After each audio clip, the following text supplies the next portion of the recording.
Well, hello 2D and welcome back to lesson 2 for unit 1. We're talking about similar triangles today.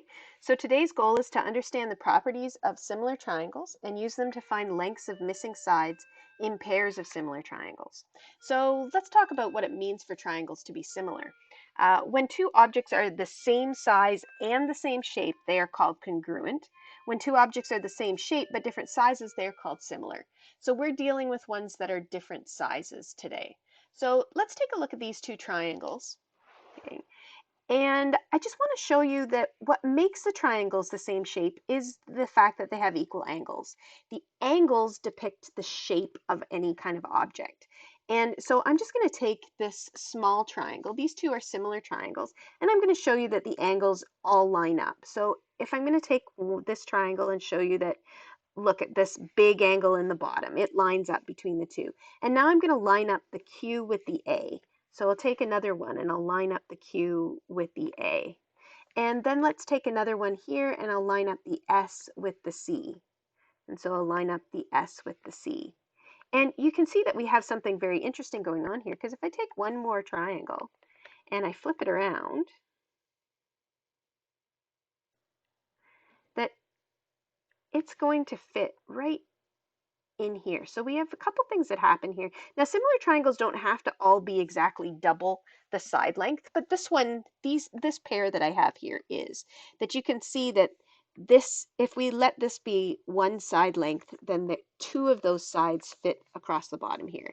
And if we have the side length R, two of those R's fit across the side there. And if I have this S here, two of those fit across the side there.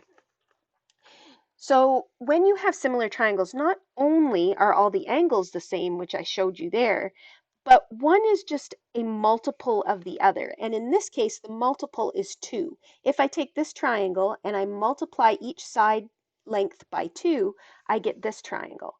And notice what happens with the area. Does the area double when I double each of the side lengths? No, the area doesn't double. It increased by 4. We've got 4 triangles that fit into this big triangle. So when I double the side length, the area increases by 4 times.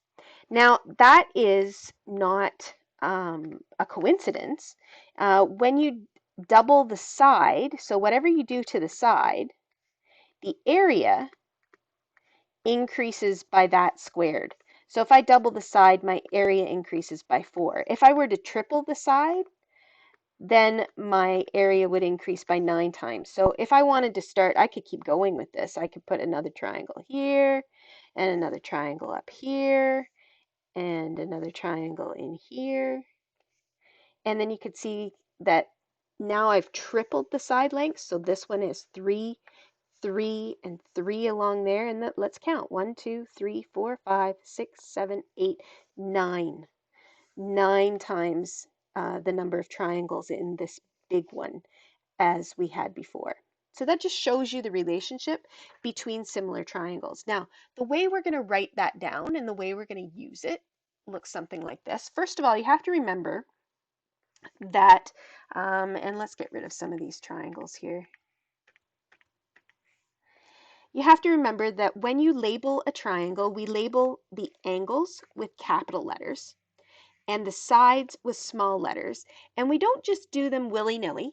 We have to do them in order. So if I have this, this angle here is A, then directly across the triangle from A is side little a. And if this is angle B, then directly across the triangle is side little b. So that's the way we label them. So when I tell you that triangle ABC is similar, and that's what this angle, this symbol here means, is similar. If I tell you that is similar to QRS, that means that angle A and angle Q are equal. And angle B and angle R are equal. So the order that you write them in matters. And angle C and angle S are equal. It also tells you that the opposite sides are proportional. And what that means is that they divide to the same number. So if I take C and divide it by S, I'm going to get 2 for these particular triangles. But it doesn't matter which similar triangles. If the two triangles are similar, they're always going to divide to the same number. And that's what these ratios mean.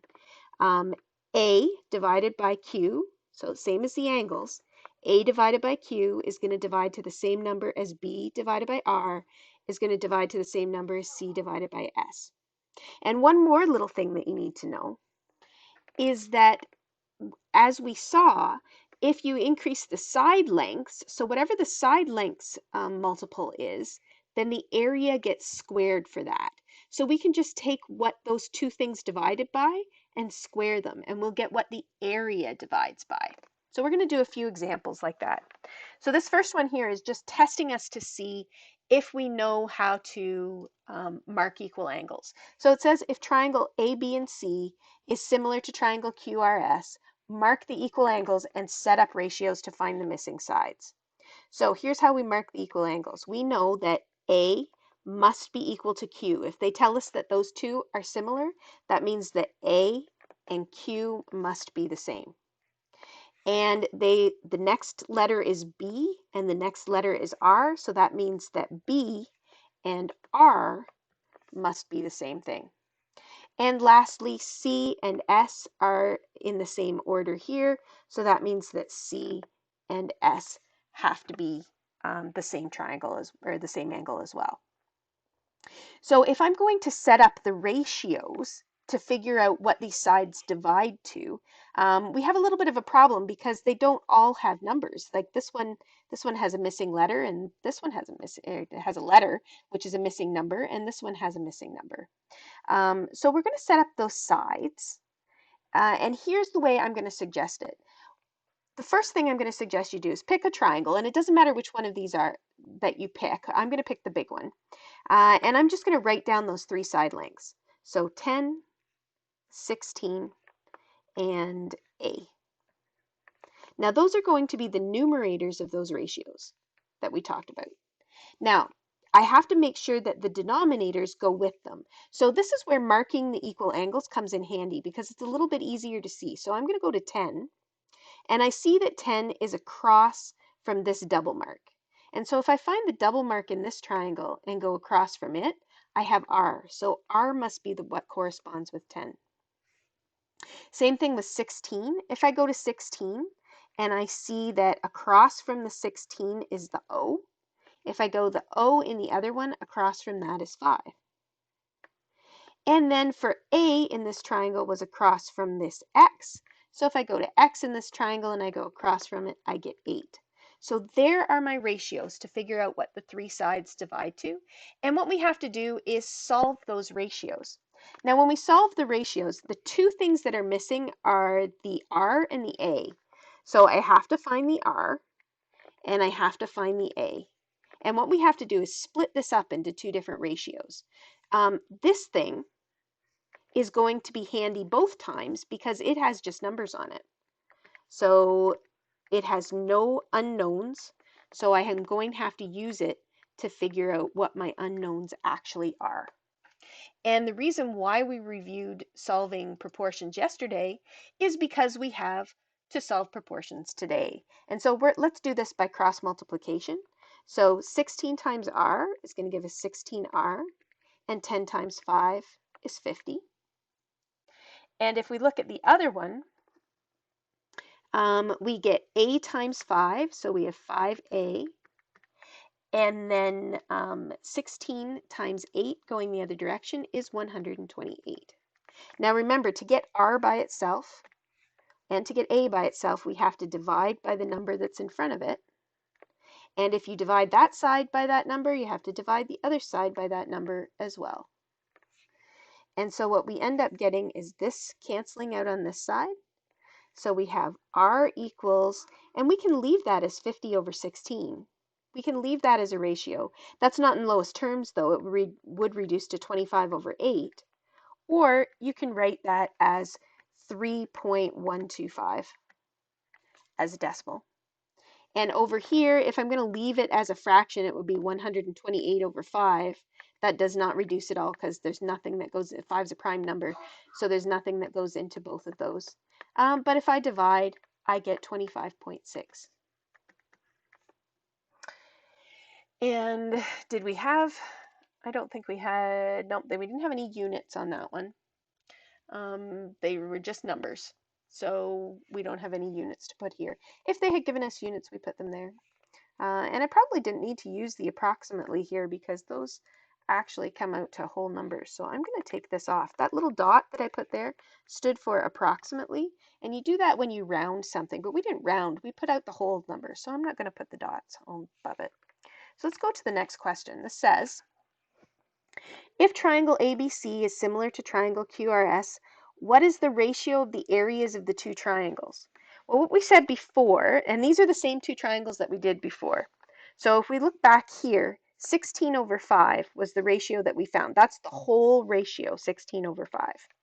So since 16 over 5 was the ratio of the sides, okay, so the sides were in the ratio of 16 over 5, which is just a little bit more than 3 times, right?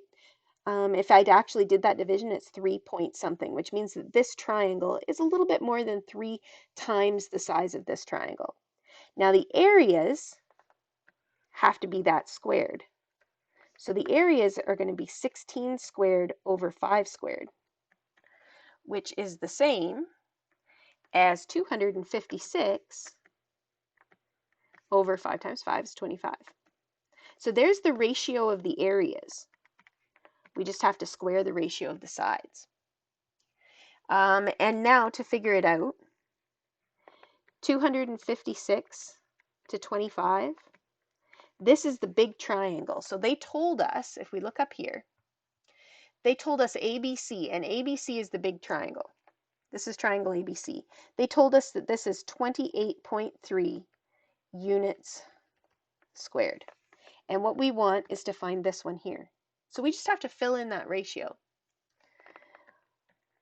The top belongs to the big one, so we're going to put in 28.3. And the bottom belongs to this one, which we don't know, so let's let that stand in as x. And now we just have to cross multiply, so we get 256x equals 25 times 28.3. 25 times 28.3 is 707.5. And to get x by itself, we divide both sides by 256.